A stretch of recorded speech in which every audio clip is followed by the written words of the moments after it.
ఆకివీడులో రామాలయం కట్టి తీరుతాం. ఎవరు ఆపుతారో చూస్తాం. హిందూ దేశంలో హిందూ ఆలయం కట్టాలంటే పరాయి దేశానికి సంబంధించిన మతం వాళ్ళ దగ్గర పర్మిషన్ తీసుకోవాలా? ఇవి రఘురామకృష్ణరాజు గారు మాట్లాడుతున్నటువంటి మాటలు. హాయ్ ఫ్రెండ్స్, అందరికి నమస్కారం. ఆకివీడు రామాలయం వివాదం మీ అందరికీ తెలిసే ఉంటుంది. పశ్చిమ గోదావరి జిల్లా ఉండి నియోజకవర్గం ఆకివీడిలోని పెదపేటలో ఉన్న రామాలయం. అక్కడ ఒకప్పుడు గొంతేరమ్మ ఆలయం ఉండేదని, ఇప్పుడు ఇక్కడ రామాలయం కట్టొద్దని, పైగా ఇక్కడ ఒక్కరు కూడా హిందువులు లేరు అని అక్కడున్న క్రైస్తవుల వాదన. కాదు, ఇది ఒకప్పుడు రామాలయం, మేము మళ్ళీ రామాలయాన్ని పునరుద్ధరించి తీరతామని చెప్పి డిప్యూటీ స్పీకర్ రఘురామకృష్ణరాజు గారు మాట్లాడుతూ ఉన్నారు. ఆ వివాదం పెద్దదైంది. గొంతేరమ్మ ఆలయం ఉంది కదా, మళ్ళీ రామాలయం ఎందుకు కడుతున్నారు అని వీళ్ళు అంటున్నారు. గొంతేరమ్మ ఆలయం ఎవరండి? ఆమె ఒక గ్రామ దేవత. గొంతేరమ్మ ఆలయం ఉంటే రామాలయం కట్టుకోవచ్చు, హిందువులు అయితే అబ్జెక్షన్ చెప్పరు. ఒకవేళ రామాలయం కట్టినా గొంతేరమ్మ ఆలయాన్ని కూడా పునరుద్ధరించవచ్చు, పెద్ద సమస్య ఏం కాదు. కానీ వాళ్ళు గొంతేరమ్మ ఆలయం వంకతో రామాలయం కట్టొద్దు అంటున్నారు. అలాగే అక్కడ ఒక అంబేద్కర్ విగ్రహాన్ని తీసుకొచ్చి పెట్టారు. తప్పులేదు, అంబేద్కర్ అంటే ఈ దేశానికి స్వేచ్ఛనిచ్చినటువంటి వ్యక్తి. రాజ్యాంగాన్ని రచించి ప్రతి భారతీయుడు తన స్వేచ్ఛ స్వతంత్ర హక్కులతో జీవించాలని చాటి చెప్పినటువంటి వ్యక్తి. మన రాజ్యాంగాన్ని చూసి మరికొన్ని దేశాలు కూడా స్ఫూర్తిగా తీసుకున్నటువంటి వ్యక్తి. ఓకే, అక్కడ అంబేద్కర్ విగ్రహం పెడితే పెద్దగా వచ్చిన సమస్య ఏమీ లేదు. ఆ అంబేద్కర్ విగ్రహానికి ఒక పూలమాల వేసి ఆలయం కట్టే ప్లేస్లో కనుక అడ్డం వస్తుంటే పక్కకు జరిపి అక్కడ రామాలయం కడతామని చెప్పి రఘురామ గారు చెప్తా ఉన్నారు. అయితే అసలు ఈ రామాలయం కట్టడానికి అబ్జెక్షన్ పెట్టిన వ్యక్తులు ఎవరు అనేది మన వీడియోలోని పాయింట్. ఎవరంటే, రామాలయం కట్టొద్దు అని అక్కడ ఉన్నటువంటి క్రైస్తవుల్ని దళితుల్ని ఎగేసింది పాస్టర్స్. పేర్లతో సహా వాళ్ళు చెప్పారు, మమ్మల్ని క్షమించండి, రఘురామ గారిని కలవడానికి అపాయింట్మెంట్ ఇవ్వండి అని వాళ్ళు మాట్లాడినటువంటి విషయాలను నేను లాస్ట్ వీడియోలో మీకు ఎక్స్ప్లెయిన్ చేసి చెప్పాను, ప్రీవియస్ వీడియోస్లో. అయితే ఈ చర్చిలు 113 చర్చిలు ఏవైతే ఉన్నాయో ఆకివీడు గ్రామంలో ఉండి నియోజకవర్గం ఆ ప్రాంతంలో, వాటన్నిటికీ కూడా నోటీసులు ఇచ్చారు. అక్రమంగా మీరు చర్చిలు నిర్మించారు, మీకు చర్చి నిర్మించడానికి పర్మిషన్ ఇచ్చినటువంటి డాక్యుమెంట్స్ కానీ, చర్చి నిర్మించినప్పుడు గవర్నమెంట్ దగ్గర నుంచి మీరు తీసుకున్నటువంటి లెటర్స్ కానీ, చర్చికి సంబంధించినటువంటి పూర్తి పర్మిషన్ కాగితాలు కానీ తీసుకొచ్చి గ్రామ పంచాయతీ సెక్రటరీకి అప్పగించండి అని చెప్పి 113 చర్చిలకి నోటీసులు ఇచ్చారు. మరి ఇవ్వగలరంటారా 113 చర్చిల వాళ్ళు నోటీసులు? ఈ అభిప్రాయం తప్పకుండా కామెంట్ చేయండి. ఎందుకు నేను ఈ మాట అంటున్నానంటే, చర్చి నిర్మించాలంటే ఎవరు పర్మిషన్ ఇస్తారండి? ఎవరెవరు? దేవాదాయ శాఖ ఇస్తుందా? ఎండోమెంట్ బోర్డు ఇస్తుంది? ఎవరెవరు? వాళ్ళ ఇష్ట ప్రకారం వాళ్ళు నిర్మించుకున్నటువంటి చర్చిలు అవి. వాళ్ళు ఎక్కువ మంది మేము ఉన్నాం కాబట్టి ఈ ఏరియాలో మేము చర్చి కట్టుకుంటామని కట్టుకున్నారు. పోనీ అదేమైనా చర్చి రూపంలో కట్టారా అంటే లేదు, ఒక ఇల్లులాగా కడతారు. ఇంటి పన్నుతో చర్చి రన్ అవుతుంది. మరి చర్చికి కరెంటు మీటరు, అలాగే చర్చికి వాడుకునేటువంటి నీళ్ల పంపు కూడా ఇంటి పన్ను ఆధారంగానే వస్తుంది.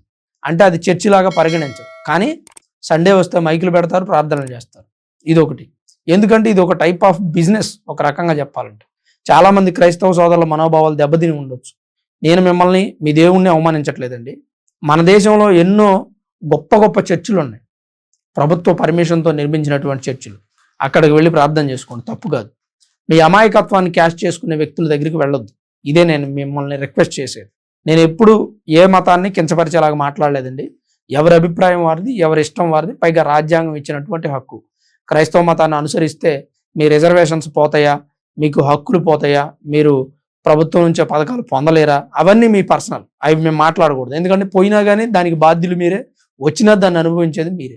కథ చెప్పడం మా బాధ్యత కాబట్టి మేము చెప్తాం. వాటి గురించి నేను ఎక్కువ డిస్కషన్ చేయను, అది మీ పర్సనల్ కాబట్టి. కాకపోతే ఇక్కడ చర్చి నిర్మించడం వల్ల ఎదుటి వాళ్ళకి వచ్చే ఇబ్బందులు, చుట్టుపక్కల వాళ్ళు ఎంత ఇబ్బంది పడతారు, ప్రభుత్వాన్ని చర్చిలు కట్టి ఎంత మోసం చేస్తున్నారు, పేదల్ని దళితుల్ని మతం మార్చి వాళ్ళ దగ్గర నుంచి ఏ విధంగా దండుకుంటున్నారు. తద్వారా వాళ్ళు కాలు నొప్పి వచ్చినా కన్ను నొప్పి వచ్చినా హాస్పిటల్స్కి వెళ్లకుండా దేవుడే క్యూర్ చేస్తాడు అని చెప్పి నమ్మి ప్రార్థనలు చేస్తూ నష్టపోతున్నటువంటి కేసులు ఎన్ని నిత్యం. నేను చెప్పకూడదు ఈ కేసుల గురించి, మీరు గూగుల్లో సెర్చ్ చేయండి. యేసు ప్రభు తగ్గిస్తాడు అని చెప్పి హాస్పిటల్స్కి వెళ్ళనివ్వకుండా ఎంతమందిని ఆపారు, ఎన్ని ప్రాణాలు పోయాయి, వీటన్నిటి గురించి మీరే రీసెర్చ్ చేయండి. నేను చెప్పాను అనుకోండి, బురద చల్లడానికి చెప్పినట్టుగా ఉంటుంది. బురద చల్లడానికి నాకేం అవసరం అండి? క్రైస్తవం మీద నాకేమైనా పగలేదు. కానీ వేరే దేశం నుంచి వచ్చినటువంటి వలసవాద మతాలు ఈ దేశంలో ఉన్నటువంటి హిందూ మతాన్ని డామినేట్ చేస్తూ ఉన్నాయి, ప్రాబ్లం లేదు. ఇబ్బంది పెడుతూ ఉన్నాయి, ప్రాబ్లం లేదు. అసలు అది మతమే కాదని అంటున్నారు, ప్రాబ్లం లేదు. ప్రాబ్లం ఎక్కడొచ్చింది అంటే హిందూ దేశంలో హిందూ ఆలయం కట్టొద్దంటే ప్రాబ్లం వచ్చింది. తప్పే కదండి. ఇప్పుడు ఒక ఇంట్లో తండ్రి బిడ్డలిద్దరికి ఆస్తి పంచాడు అనుకోండి, తండ్రికి నిలవ నీడ లేకుండా చేస్తే పరిస్థితి ఎలా ఉంటుంది? ఆస్తి ఇచ్చింది ఎవడు? తండ్రే కదా. మరి తండ్రినే మీరు ఇంట్లో నుంచి వెళ్ళిపోమంటే పరిస్థితి వేరేలా ఉంటుంది కదా. ఇప్పుడు ఈ దేశంలోకి వేరే మతాలు రావడానికి కారణం ఎవరు? హిందూ మతం. ఎందుకంటే హిందూ మతం గట్టిగా నిలబడలేదో, లేదా హిందువుల్లో ఉన్నటువంటి 4-5 వర్గాలు, సెక్యులర్స్, రకరకాల మైండ్ సెట్ విధానాలు కలిగినటువంటి వ్యక్తులు, వాళ్ళందరి వల్ల వేరే మతాలు ఈ దేశంలోకి వచ్చి స్థిరపడిపోయాయి. అవన్నీ కూడా ఈ దేశాన్ని ఆగం చేశాయి. మరి ఈరోజు ఆ దేశంలో ఒకప్పుడు దేశం పుట్టినప్పుడు, భూమి పుట్టినప్పుడు, భూమితో పాటు పుట్టినటువంటి ఒక మతానికి చోటు లేదు అంటే ఎంతకంటే సిగ్గుచేటు మరొకటి ఉంటుందా? హిందూ దేశంలో హిందూ ఆలయం నిర్మించడానికి హిందువులు క్రైస్తవులతో ఫైట్ చేయాల్సి వస్తుంది. ఎంతకంటే దౌర్భాగ్యమే ఉందని మన దేశంలో. రఘురామ గారు మాట్లాడుతూ ఆలయం కట్టి తీర్థం ఎవడ ఆపుతాడో చూడండి అంటున్నారు. ఎవరు ఆపుతారండి? క్రైస్తవులే ఆపుతారు. తెలిసిన విషయమే కదా ఇది. వాళ్ళంత పబ్లిక్గా గొంతేరమ్మ ఆలయం ఉంది, ఇక్కడ రామాలయం కట్టొద్దు అని చెప్తున్నారు. ఇది మేము హిందువులమే అని చెప్పుకోవడానికి ప్రయత్నం. హిందువులు కాదు వాస్తవంగా. గొంతేరమ్మ అంటే హిందూ దేవతే, గ్రామ దేవత. రామాలయం హిందువుల దేవుడే, రాముడు హిందువుల దేవుడే, రామాలయం హిందువుల ఆలయమే. 2 ఆలయాలు నిర్మించినా మాకు సమస్య లేదు అని చెబితే హిందువులు అనుకోవచ్చు. గొంతేరమ్మ ఆలయం ఉంది, మీరు రామాలయం నిర్మించొద్దు అంటే ఇది వంక. మేము క్రైస్తవులం రామాలయం నిర్మించొద్దు అంటే ఇదో పాయింట్ బాగానే ఉంది. కానీ గొంతేరమ్మ ఆలయం ఉంది ఇక్కడ, ఇది గొంతేరమ్మకు చెందిన స్థలం, మీరెందుకు రామాలయం నిర్మిస్తున్నారు అంటే ఇది రాంగ్ స్టెప్. ఎందుకంటే హిందూ దేవుళ్ళందరికీ సమానమైనటువంటి భక్తిని మనం చూపిస్తూ ఉంటాం. హిందూ దేవుళ్ళందరి మీద సమానమైనటువంటి భక్తిని మనం చూపిస్తూ ఉంటాం. ఒకళ్ళు ఎక్కువ ఒకళ్ళు తక్కువ అని మనం అనుకోం. మరి అలాంటప్పుడు గ్రామ దేవతకి స్థలం ఉంది అని చెప్తున్నారు, అక్కడే రామాలయం కూడా నిర్మిస్తే సరిపోతుంది. కొంతమంది అక్కడ మేము క్రైస్తవులు నిర్మించడానికి వీల్లేదు అన్నారు. నంబర్ 1గా ఉంది ఆ మాట, బేసిక్గా ఉంది, బ్రహ్మాండంగా చెప్పారు, తిరుగులేదు. కానీ ఈ 113 చర్చిలు వాళ్ళకి ఇప్పుడు నోటీసులు ఇచ్చిన తర్వాత వాళ్ళు ఎలాంటి రిప్లై ఇవ్వబోతున్నారు? గ్రామ సెక్రటరీకి, పంచాయతీ సెక్రటరీకి ఇచ్చిన తర్వాత ఆ చర్చిలు ఉంచుతారా, కూలుస్తారా? పైగా ఆకివీడులో 144 సెక్షన్ పెట్టారు. చలో ఆకివీడు అనే నినాదం చేశారు రాధా మనోహర్ దాస్. హిందువులంతా కూడా అక్కడికి 500 మందో 1000 మందో చేరుకున్నారు. 144 సెక్షన్ ఉందని తెలుసుకున్న తర్వాత వెళ్ళిపోయారు. ఆ ఏరియా డిఎస్పీ గారు చెప్పారు, ఇక్కడ 144 సెక్షన్ నడుస్తుందండి, దయచేసి ఎవరు రావద్దని.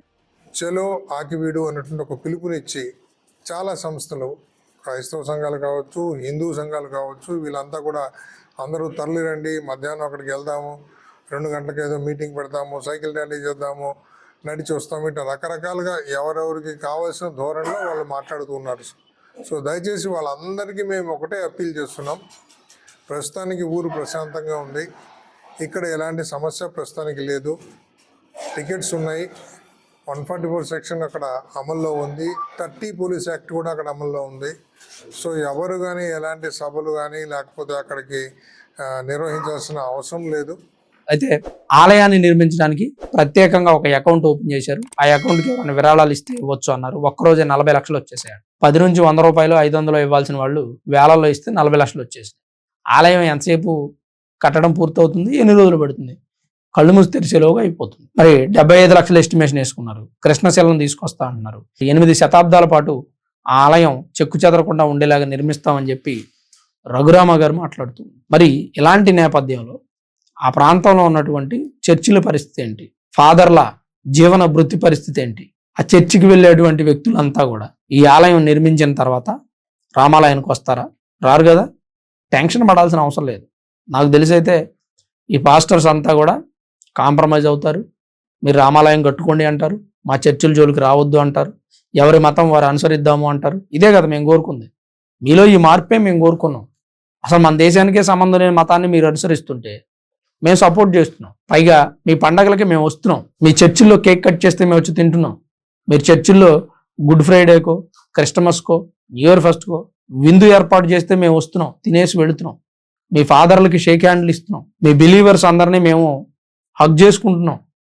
ఎందుకంటే మాకు పెద్దగా తేడాలు ఏం లేవండి. అందరం మనుషులమే కదా, బతికినంతకాలం బతుకుతాం.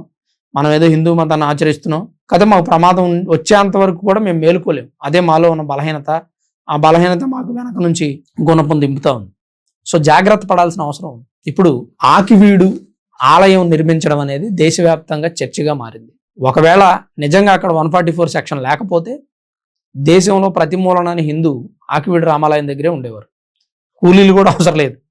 ఈ 75 లక్షలు అనుకున్నారు కదా, 1 కోటి రూపాయలు పోగేస్తే కూలీలతో కూడా పని లేకుండా హిందువులే ఆలయం కట్టేస్తారు. మేస్త్రులు ఉంటే, హిందువులు కూడా మేస్త్రులు ఉంటారు కదా, వాళ్ళే వచ్చేస్తారు, తలా ఒక రోజు పని చేస్తారు, కట్టేస్తారు. ఎంత నెల రోజుల్లో కడతారు. తర్వాత ఆయన డిజైనింగ్ వర్క్ ఉంటే ఆ వర్క్ కూడా, ఇప్పుడు విరాళాలు ఇచ్చే తాపీ మేస్త్రి ఉన్నాడు అనుకోండి, ఆయన హిందువు అనుకోండి, నేను విరాళం ఇవ్వలేనండి, నేను వచ్చి రాముల వారికి నాకు చేతనైనటువంటి సేవ చేస్తాను కడతాడు. ఒక వర్కర్ ఉన్నాడు అనుకోండి, హెల్పరు, అతను కూడా వచ్చి హిందువు కాబట్టి వర్క్ చేస్తాడు. హిందువులంతా కూడా ఆకివీడు రామాలయానికి సంబంధించి ఎవరి సాయం వారు చేసేటువంటి స్థితిలో ఉన్నారు.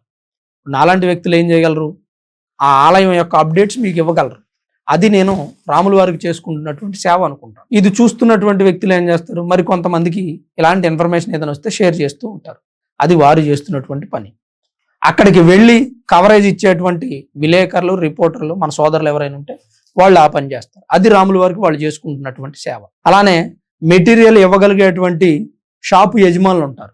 సిమెంటో, కంకరో, ఇసుకో, రాయో, ఇట్లాంటి అవి వాళ్ళు రాముల వారికి చేసుకుంటున్నటువంటి సేవ భావించి ఇస్తూ ఉంటారు.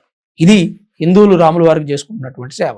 ఇంకా బిజీగా ఉండి అసలు అలాంటి పనుల్లో ఎలాంటి ప్రమేయం లేనటువంటి వ్యక్తులు ఏం చేస్తారంటే వారికి తోచినంత విరాళం రాముల వారికి అందిస్తూ, ఇది ప్రతి ఒక్క హిందూ చేయాల్సినటువంటి ఒక అద్భుతమైనటువంటి కార్యం, యాగం అనుకోవచ్చు రాముల వారి కోసం మనం చేస్తున్నటువంటి.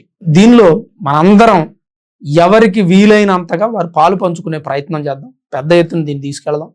మనం ఎవరి క్రిస్టియన్స్ని అవమానకరంగా మాట్లాడొద్దండి. క్రిస్టియన్ సోదరులు ఏం బయట వాళ్ళు కాదు, మన దేశం వాళ్ళే, మన భారతీయులే. కాకపోతే వారికి ఆ మతం నచ్చింది కాబట్టి వాళ్ళు ఫాలో అవుతూ ఉన్నారు. వాళ్ళు మనల్ని వ్యతిరేకిస్తే ఇలాంటి ఒక పరిణామాలు చూడాల్సి వస్తుంది. మనం వాళ్ళని వ్యతిరేకిస్తే, మనం వ్యతిరేకించాలండి, మనం వ్యతిరేకిస్తే ఇన్ని చర్చలు దేశంలో ఎలా ఉంటాయి? ప్రభుత్వాలు కూడా వ్యతిరేకించట్లేదు. అదే ఒక ఆలయం మనం రోడ్డు పక్కన ఎక్కడో పర్మిషన్ లేకుండా రామాలయం కట్టామనుకోండి, దేవాదాయ శాఖ, ఎండోమెంట్ బోర్డు వాళ్ళు పర్మిషన్ లేకుండా ఆలయాన్ని ఉండనిస్తారా? ఉండనివ్వరు.